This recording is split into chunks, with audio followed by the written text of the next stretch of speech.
So workers are looking for companies, for management to be a bit more open with them, more transparent with them, so that they can feel more secure in the job and the company they're working in.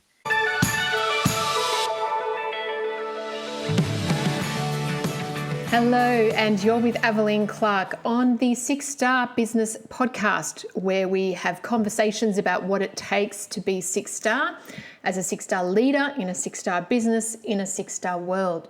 And in today's episode, my co-host is Endra Hoffman, and together we talked with Raj Nathoo, an organisational consultant focusing on learning and development for medium businesses in Australia. He's got a wealth of experience, knowledge, wisdom gained over a few decades of working in business and with these clients. He shares all of this with us in this conversation. And even if you're a small business owner, there's a lot to gain from this, because as small business owners or micro business owners, I'm sure that you're thinking of, well, how can I go big? And if you want to go big, then you've got to think like a bigger business.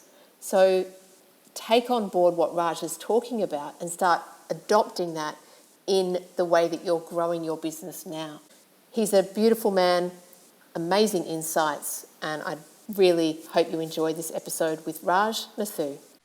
Hello and welcome to another episode of the Six Star Business Podcast. I'm Aveline Clark and my co-host today is Endra Hoffman. Endra, how are you doing? Thanks very much.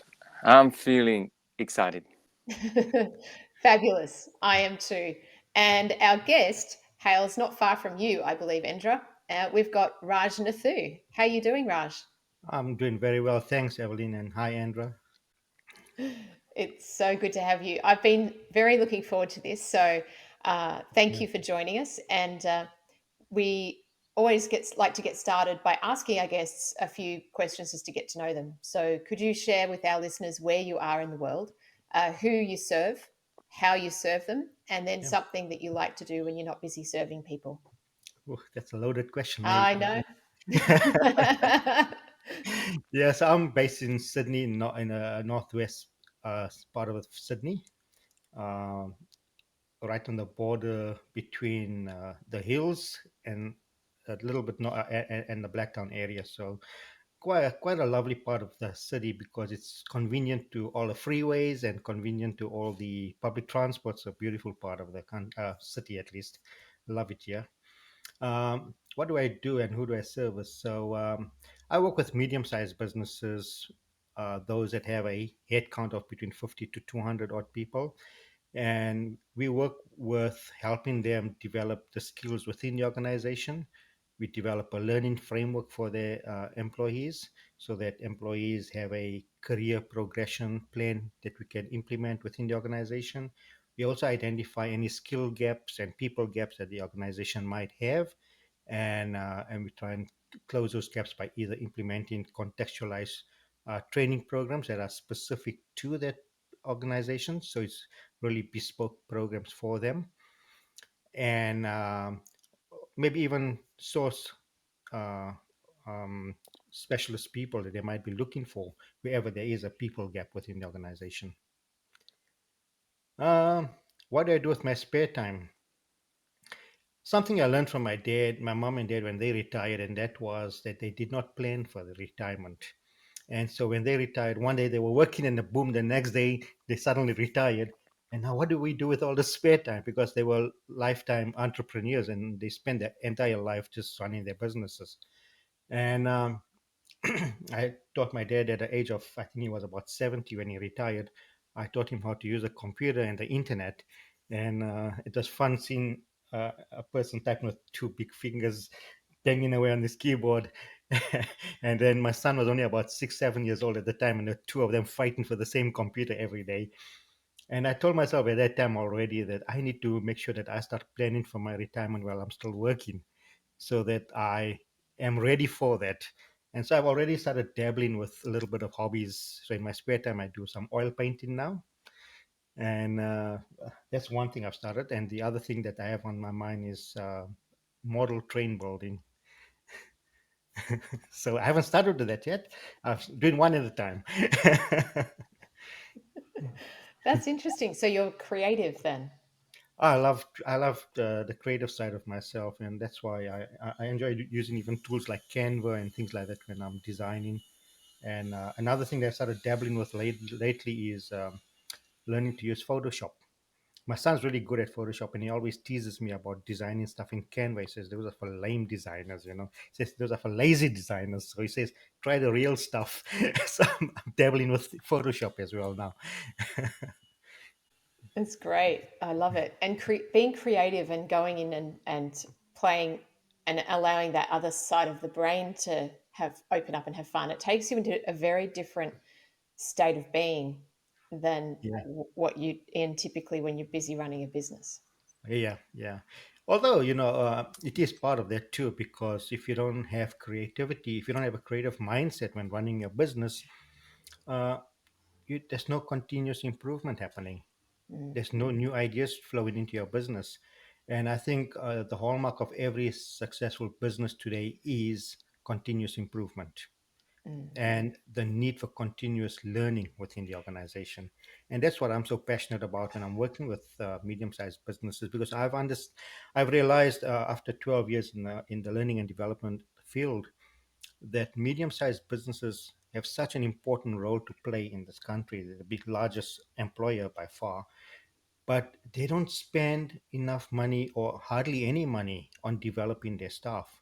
And so they always complaining that we losing people or we always can't find the right people, not realizing that you already have them possibly, but you're not developing them, you're not looking after them, you're not looking to help them further their skills so you can hold on to them. And that's actually where the opportunity lies for medium-sized businesses in this country.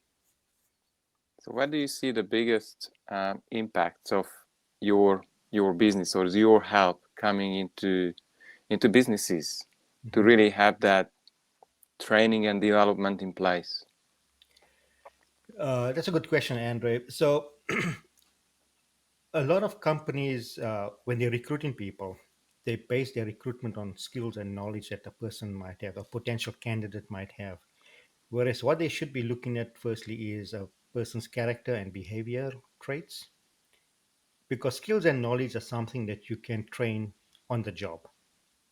And where we want to come in and help businesses is want to help them recruit the right kind of people that will have a good cultural fit for the organization. That's the first step. The second mistake that some businesses make is that they don't have more than one recruitment cycle. In other words, that it's just one interview, sorry, more than one interview cycle. It's just one interview, and then they probably make a decision between two or three people that they've interviewed. Whereas if you have at least two or three interviews with each candidate, you can actually first have a behavioral interview to understand if that person's a right cultural fit, and then get them to do a project or an activity to see whether they are capable or have some kind of skill level that you're looking for. But by far, the skills and knowledge that they will need to do the job can be learned on the job. And adults are more of kinesthetic learners, they learn on the job. Uh, but if you have the right character, right attitudinal fit from the start, you're going to have a person that might stay for longer periods. The other mistake, the other area where we want to have an impact with businesses is induction and orientation. Amazingly, medium-sized businesses, the induction process is something like half an hour to an hour, and that's it.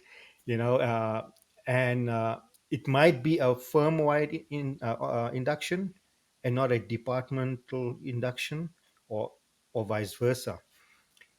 Now, there's plenty of research out there showing that companies that have a good induction process actually hold on to people for much longer, because that employee feels that there's a certain level of affinity with this organization. They feel they're a part of something, part of it, where there might be an alignment of their own personal purpose and mission that they want to achieve in their goals in their life and what the company wants to achieve.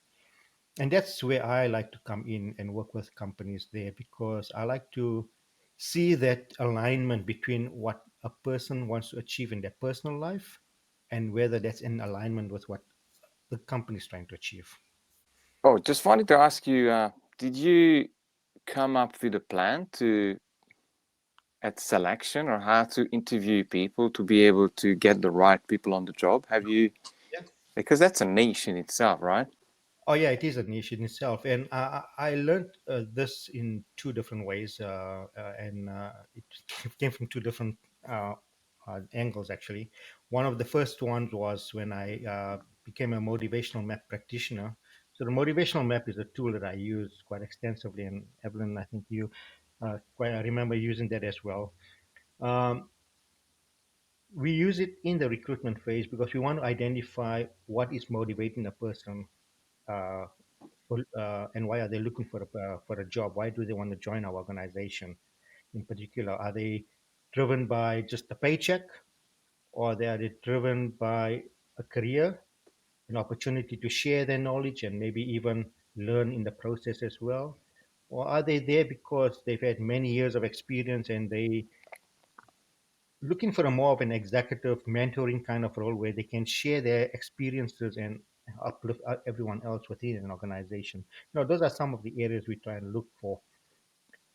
And then the other area that angle that I learned about was from actually a guy by the name of Steve Connolly, who wrote a book called Peak.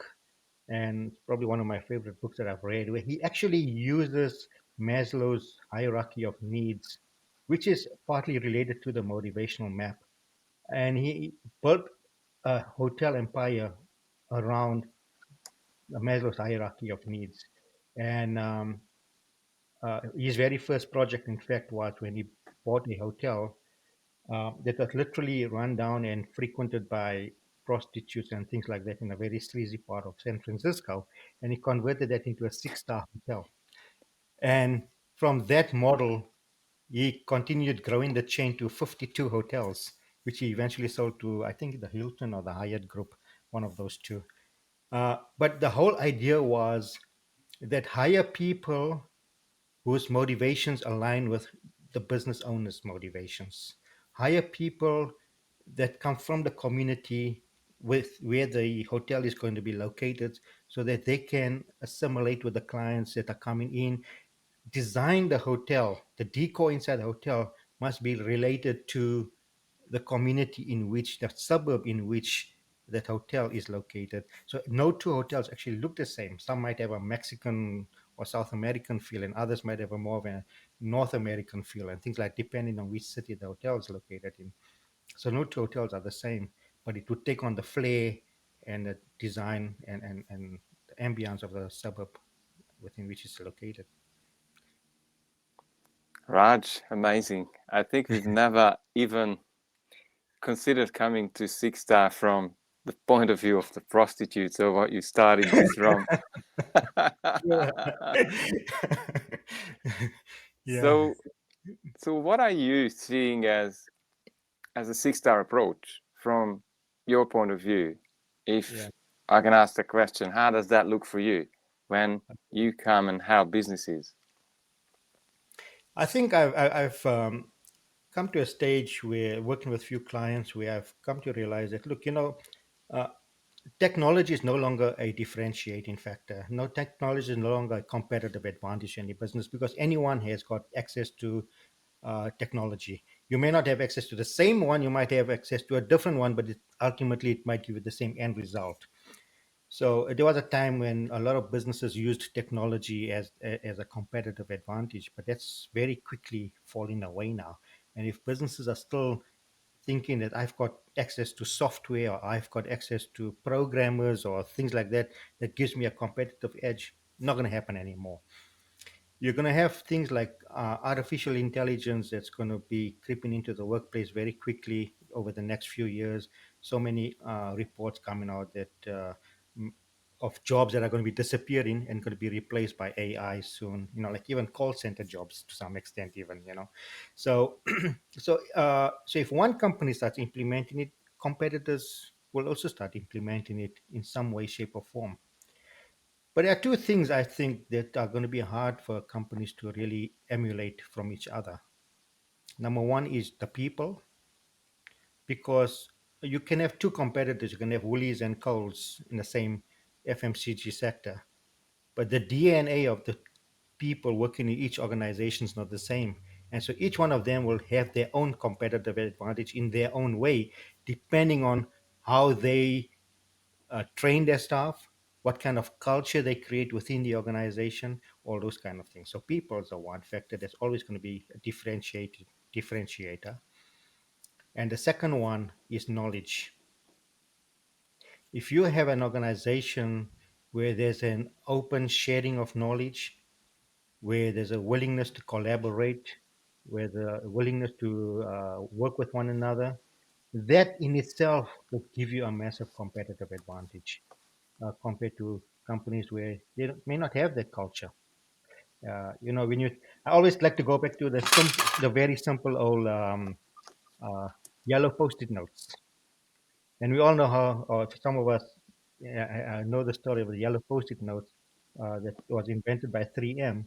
It's on the back of that very concept where 3M had this culture of on Fridays you could attend any meetings and listen to what engineers have come up with or in their experiments and in their labs and things like that.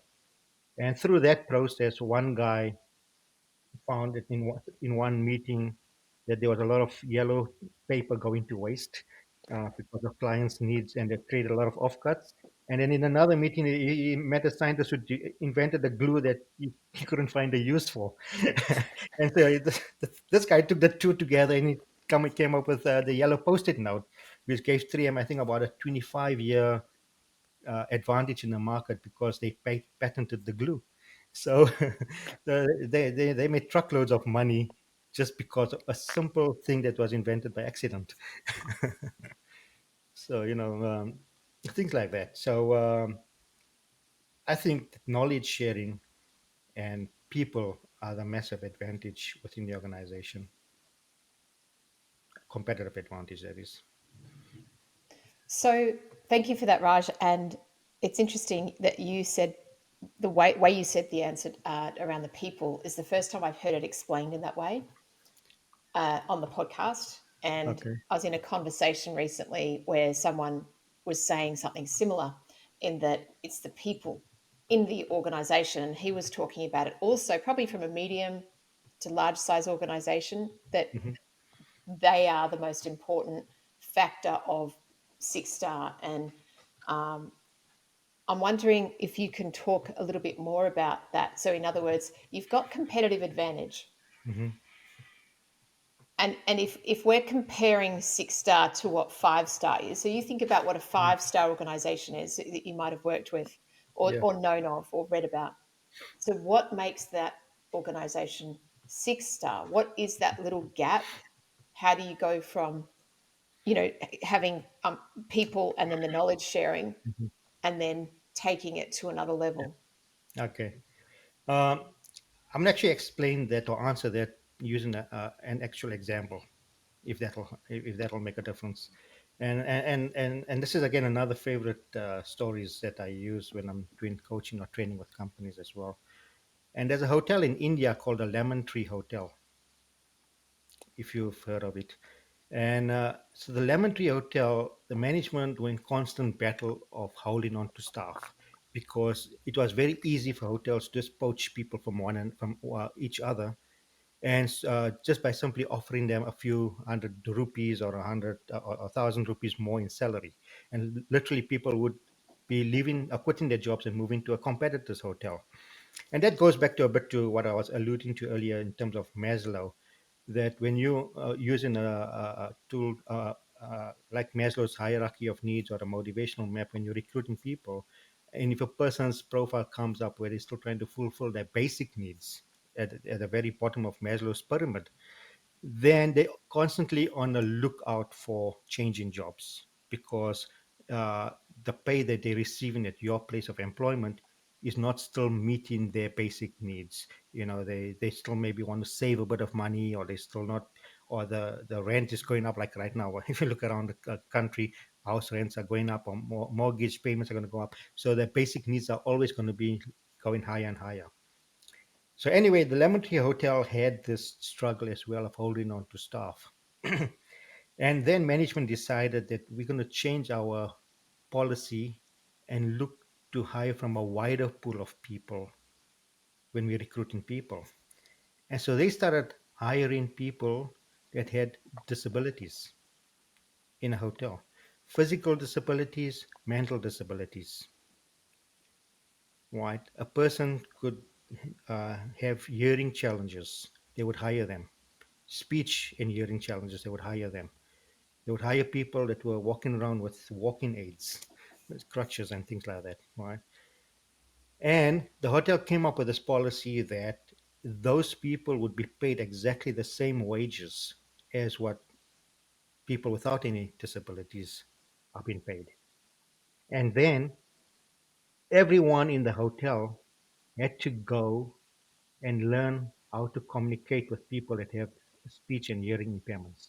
So you have to literally learn sign language, even if you, as part of your role. And not only just learn sign language, you have to write an exam on sign language, and you have to pass it at 85%. Otherwise, you could not work in this hotel. Now, if that's six star, if that's not six star, I don't know what is, right? and so whenever I talk about this or show them, there's actual video on it on YouTube. You can even watch that. It actually it's a bit of a tearjerker in a way, because this is now a hotel that's going to an extent. And now what's the result of that all? They're suddenly holding on to a segment of employees that nobody else is looking for. No other hotel group wants to hire them because it's not part of our policy to hire these kind of people. We don't know how to work with these kind of people. And I'm sorry to use that term as these kind of people, because I'm just using it loosely. So forgive me for that. I'm not trying to be discriminatory in any kind of way, but it's not part of their policy. And so Lemon Tree Hotel is actually holding on to staff while other hotels are losing staff. And it's obvious that the longer you hold on to people, the more efficient they become at their work. But what's actually turned out from their research is that people with these disabilities are more efficient at their work. They're more quality conscious. The quality of the rooms that they're cleaning in the hotel is far more better than the quality of the rooms being cleaned by people without any disabilities. And the number of rooms they clean up in a shift is even more than the number of rooms cleaned by people without any disabilities. Right? The videos have showed that when they're setting up the dining room tables with the plates and the cutlery on the table, these guys are so perfectionists. They'll make sure that all the plates are lined up next to each other perfectly. The cutlery is lined up perfectly. German precision, as you would sometimes say. That's how good they are at their job. So they're very quality focused.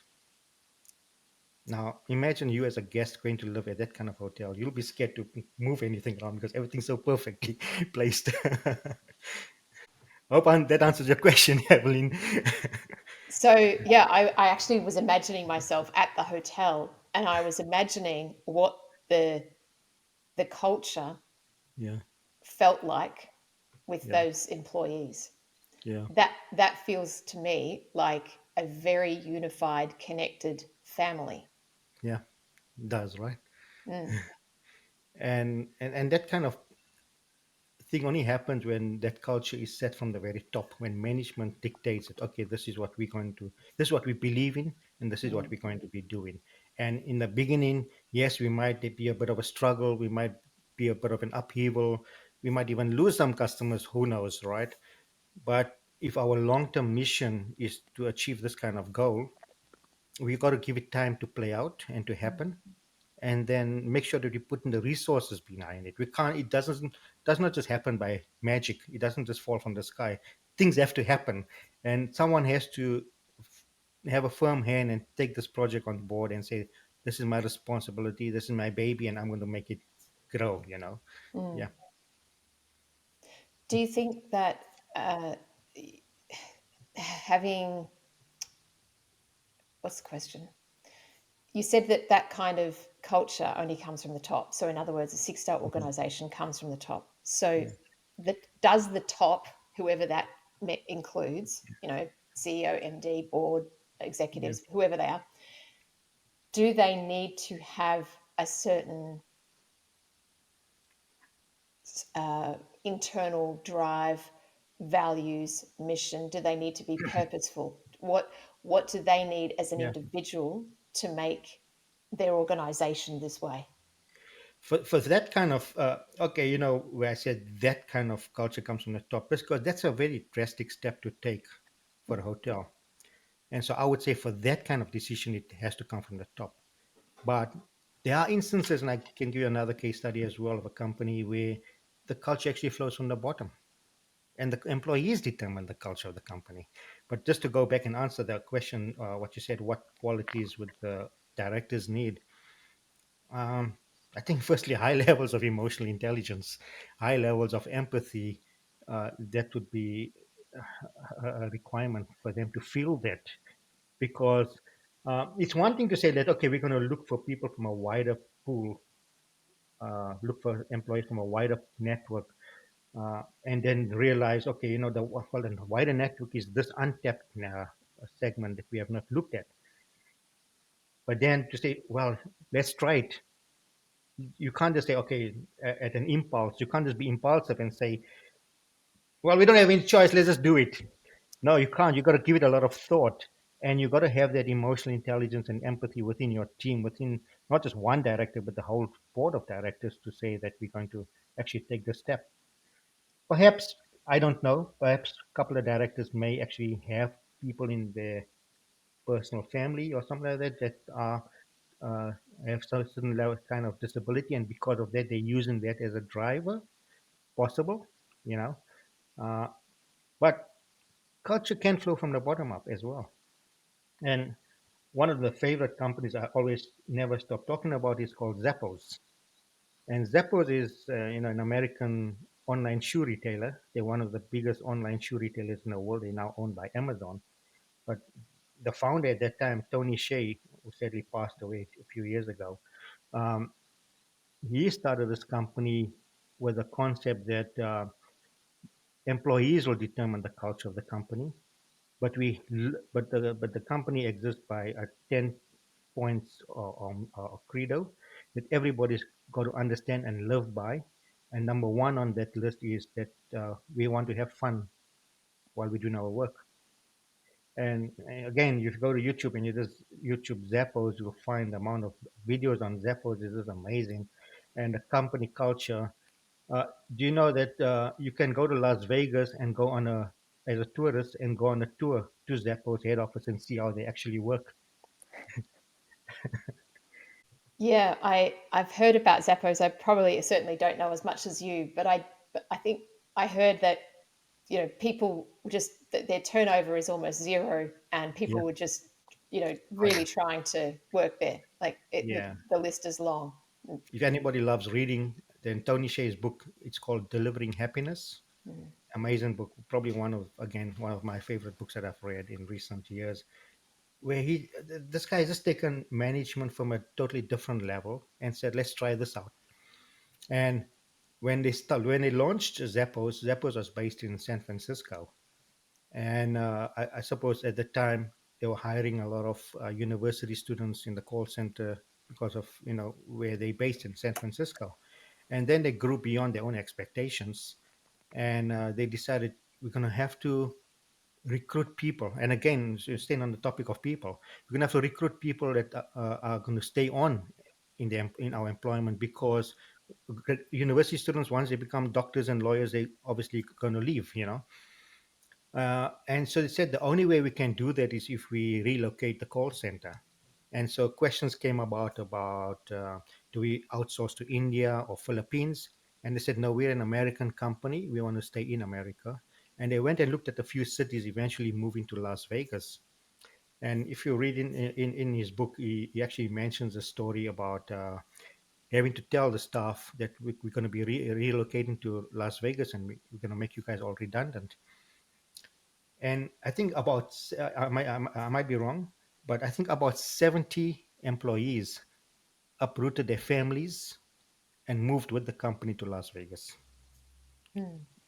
Now you don't really get that with any company. So, like you said, almost zero, because Zappos has a standard policy. Anytime you want to quit your job, we'll pay you to quit your job. So we'll give you $3,000, and you can quit your job today. And when we recruit you after your induction period, We have this graduation ceremony, which is a 2 week induction period. We then call you in for an interview again, and we offer you that as well, $3,000 to quit your job. So we only want people to work here that actually can assimilate with our culture, feel that they're part of this kind of culture, and they live by the Zappos credo as well. It's so interesting, the two examples that you've given. And obviously, the name of the book is really strong, the Delivering Happiness Yeah, title. And it, I've never shopped from Zappos, yeah, yet I can only imagine that the staff obviously love their jobs, they have fun, and they literally deliver happiness. And if I think and compare that to the example you gave around the Lemon Tree Hotel, I guarantee those staff were delivering happiness as well, yeah, because they were infused with love and happiness from their management, from the fact that yeah, they were there, and obviously a different style of management and all the rest of it, different type of company. yeah, But it really shows that those two examples that you've given are ones where they've really gone to the heart of the people and honored people and valued people for yeah, who we are, yeah, rather than seeing people as a resource. yeah, exactly. Yeah, and in fact, a lot of authors now are saying that people should not be labeled as a resource. A resource is, tangible objects, your computers, your equipment, your motor Yeah. vehicles, your office, your furniture, technology, those things. People are in a separate category. Mm. And so it's quite interesting, yeah, even that, yeah. Mm. Um, Raj, I'm fascinated also with everything that you're saying, and I can see how motivated and passionate you are about this. And I'd love to know a little bit about the journey that you've been on that has brought you to this place today of, really being so passionate about what the work that you do Yeah. and focusing on people and organizations. Um, Evelyn, I'm originally from South Africa. I'm born in South Africa, and I grew up in a country that was governed under apartheid law. And so there's a little bit of political leaning or influence that comes into the way I look at things today, partly because I learned at a very young age going to school, to separate schools, because under apartheid law, there were separate schools for whites, separate schools for Indians, separate schools for blacks in South Africa. And so literally, I had to go to school by bus from one town to another town, driving past 3 or 4 white schools where there was only an average of 15 kids per school, to my school where we had about 40 kids per school, per class rather, right? So 15 kids per class in a white school that was fully equipped. Laboratories were fully equipped with equipment, libraries fully stocked up. To my school where we had 45 odd kids per class, a lab that never really had apparatus that we could learn about science and things like that, and libraries that were not really fully stocked. And I complained, right, as many others of us would. But then when I finished high school and I started going to university, and we had to drive from the town I lived in to Johannesburg to attend uni, it was about a 50-kilometer journey each way. Uh, my brother and I used to travel by car together because he used to work in Johannesburg. And on one particular day, but every day when we used to travel to on the road, we used to see these two young black girls walking on the side of the road, bare feet, but in their school uniform, on their way to school with no parents, just two young girls holding hands and walking.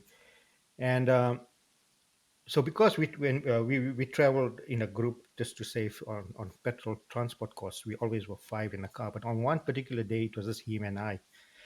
And I told him, I said, Harry, why don't we stop and give those two girls a lift and drop them off at their school? We see them every day walking barefoot on the gravel side of the road, and I really feel sorry for them.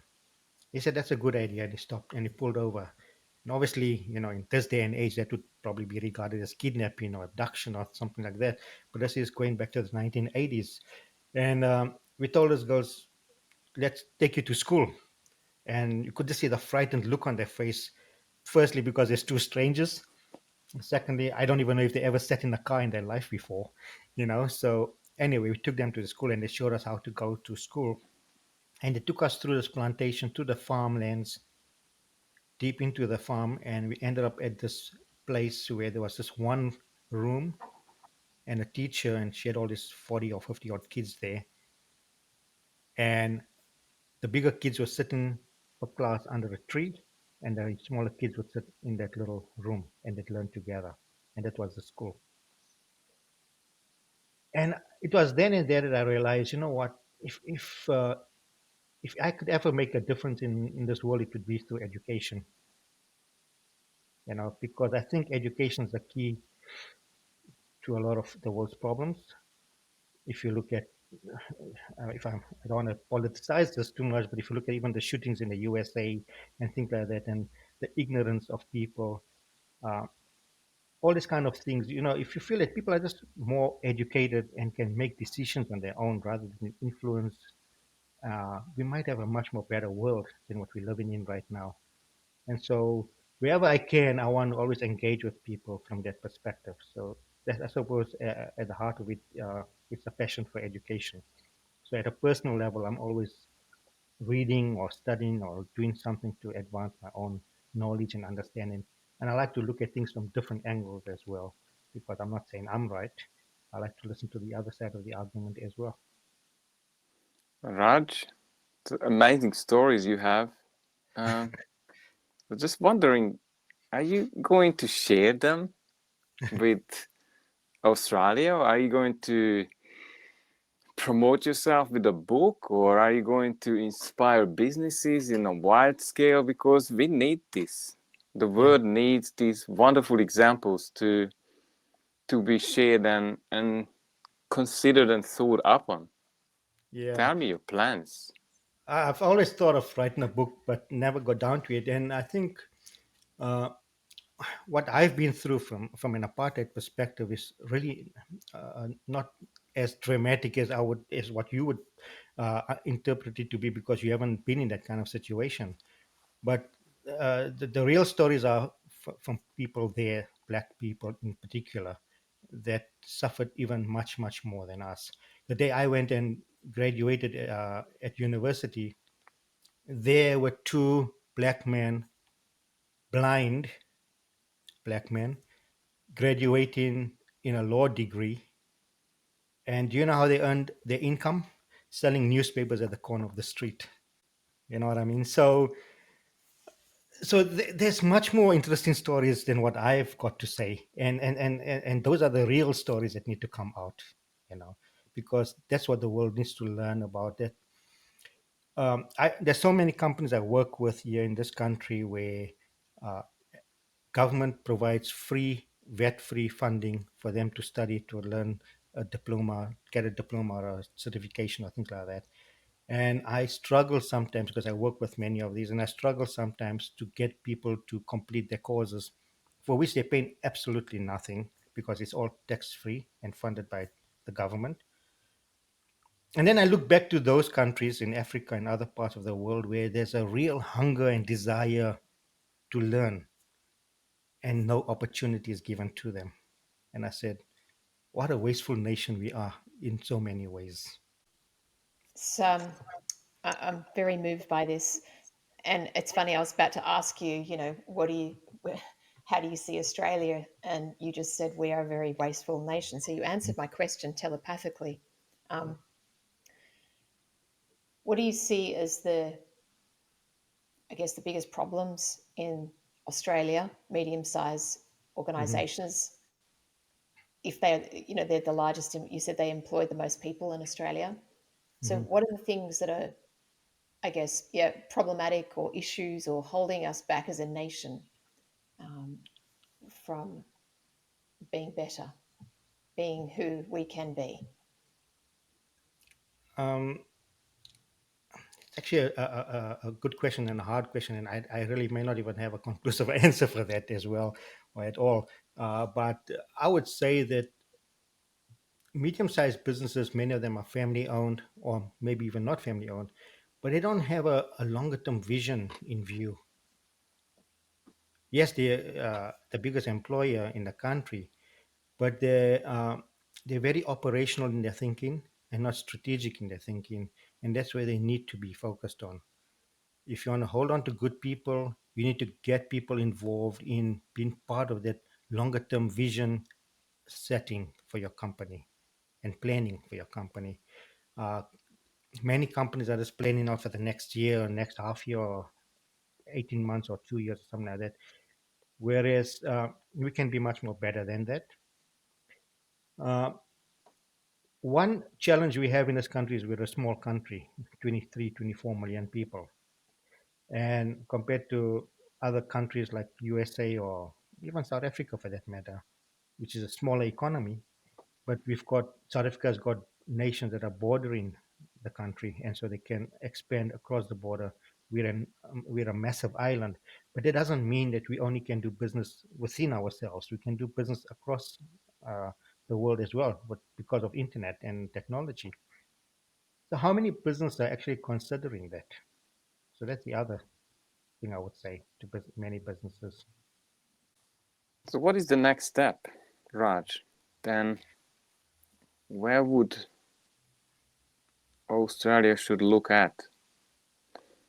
Training, development, Yeah. or the new generations that's just coming into the workforce? Is this the place where we could be looking at implementing a different way to approach and open the eyes?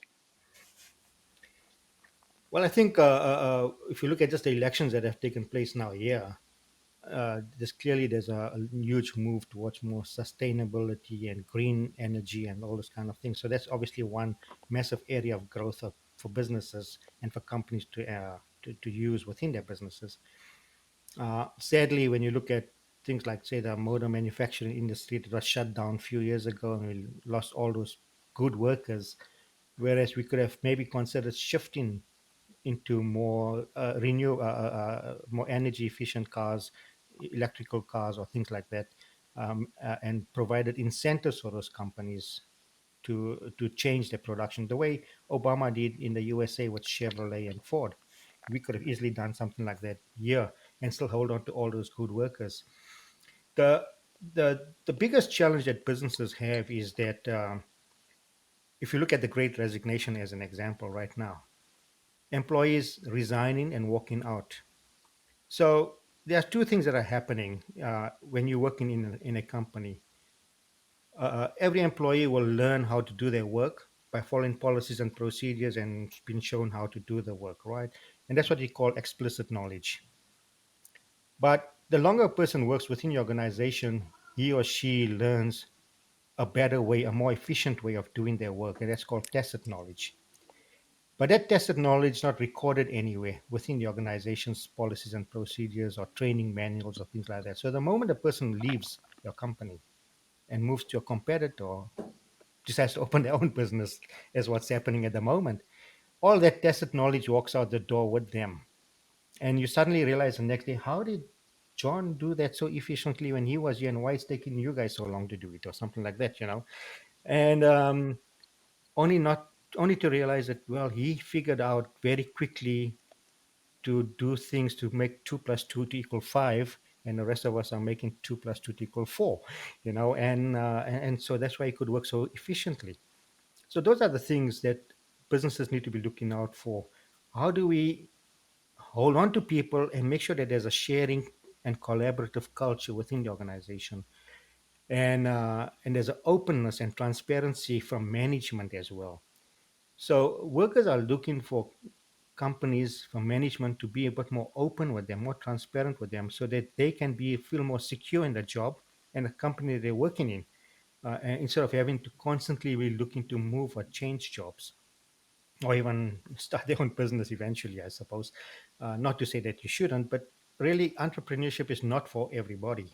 It might seem cool if you are in employment at all. If I can do this on my own, and only to realize that when you do actually start a business, it's not really that easy, because there is literally a high failure rate of new startups in this country, but not only in this country, in other parts of the world as well. So, but that doesn't mean that I'm being negative about it. I'm not saying that you should not go into business. I'm not saying that at all. It's horses for courses, but just you have to be very, very careful about it. But but my focus more in this discussion with you all is the importance of um, holding on to good people, having that sharing, collaborative culture within the organization, so that knowledge is retained within the organization. Because to me, those are the two main competitive advantages that you can have in business today. Are you bringing that in when you consult with businesses, or are you coming to serve them? That's one Yeah, of the core things that you yeah. you That's bring the and whole, teach. yeah, that's the whole idea of setting up a learning framework and having that culture of knowledge sharing within the organization. That's interesting. Raj, I've got a slightly different question for Hmm. you. What do you see as the most exciting opportunity facing businesses today, given where we've come from and then Yeah. where you see us going? Who? ah, opportunities, are you referring to more in terms of new markets, Anything or rather just in in general? changing? Yeah, yeah. Yeah. Well, in terms of just running your business internally, when you set in KPIs for your staff, argument's sake, simple thing like that, don't only set financial KPIs. And when you doing a performance review, and your annual increase that you're giving to your staff is done, or your increase is that you're giving to your staff is done annually, how about changing that to quarterly? Now think about it from a different perspective. If you set quarterly increases to your staff, and you also include non-financial KPIs into the list of KPIs that they need to fulfill, and as an example, let's say one of those KPIs are, what did you do to increase knowledge within your team? What course did you undertake or study did you undertake? And share that knowledge, not just undertake a course at company's expense or the taxpayer's expense and then retain that knowledge, but actually bring it back to the organization. How did it help us improve our processes? Did it make us more efficient or more effective? Did we become better at quality control or things like that? Yes, number one. Number two is, and this is maybe more for the larger organizations, what have you done to collaborate with people in other parts of the company, in other departments? What have you have you spent a Friday afternoon having a chat? And that again has to be a company culture, that maybe Friday afternoons, nobody, it's all tools down, and you literally go and spend time collaborating with people in different departments and learn what they're doing in other departments, and seeing what the company is all about on a wider scale. And maybe you might just be able to offer something to the company that way no one ever thought of. You might be able to open a new market, like the yellow post-it notes, you know, something like that. So I think that's where I see opportunities. We're constantly looking to find new markets or new customers, but yet there's so much of knowledge and skills residing within the organization that we can tap into. I've actually found that when looking at some companies' employees' profiles, that when a person is recruited, they don't really tell you everything that they are qualified in on on their resume, because they might come across as being overqualified, and they might not get the role. And it's only years later, maybe sometimes, that you find out, oh, I didn't know you had an MBA, or I didn't know you had a degree in this, that, or the other. Why didn't you tell us before? We could have used you, or things like that. So companies need to do a proper audit of the employees that they have, the skills that they actually have, and how they can actually use those skills more effectively. That's really gold. What I hear you saying is the magic is actually inside. Yeah, inside the organization. It's not yeah, another thing outside. It's not yeah, another strategy or a tactic. It's yeah, inside. yeah. It applies to us as well, doesn't it? It does, right? As individuals. Yeah. Mm. And an employee is not going to be that forthcoming in saying, well, I've got a degree in this, and I think that you guys are doing this the wrong way or something like that, because there's always that fear that the manager uh, might feel, I think she or he or she is too smart for this business, and that in itself, right there is another problem I've identified, and I've got a personal experience on that as well. And that is where you have a manager that blocks you from advancing within the organization, and doesn't look at you being a benefit to the organization as a whole, even though I might lose this person in my team, in my department, but this person actually is going to be a benefit to the company, and they need to be moved out because it's a wasted resource in this company. Again, if I use that word resource, but it's a wasted talent that we have in this team, and they could be much more better in another team. Absolutely. Hey, what's a good alternative word for resource? It's a good idea. Maybe let's start a hashtag on that, and let's see Yeah. what we come up with. I'll start. Human talent. Human talent. Okay, Yeah. yeah. Well, I mean, there's things like human capital and Mm. that going around, Yeah. um, but it's a part of a loaded term, right? Mm. Human capital or human It talent. is. Yeah. Yeah, yeah. Well, there you go. That's something I've just sort of planted into your little pond. So I look Okay. forward to Let's see. hearing what you Yeah. come up with to change that term. I think it's highly yeah, it's time. Yeah, Yeah. like you said, humans are not boats, cars, buildings, Yeah. computers, desks, money. Mm. Um, I'm just conscious of the time. We've whizzed through this conversation. It's been fascinating.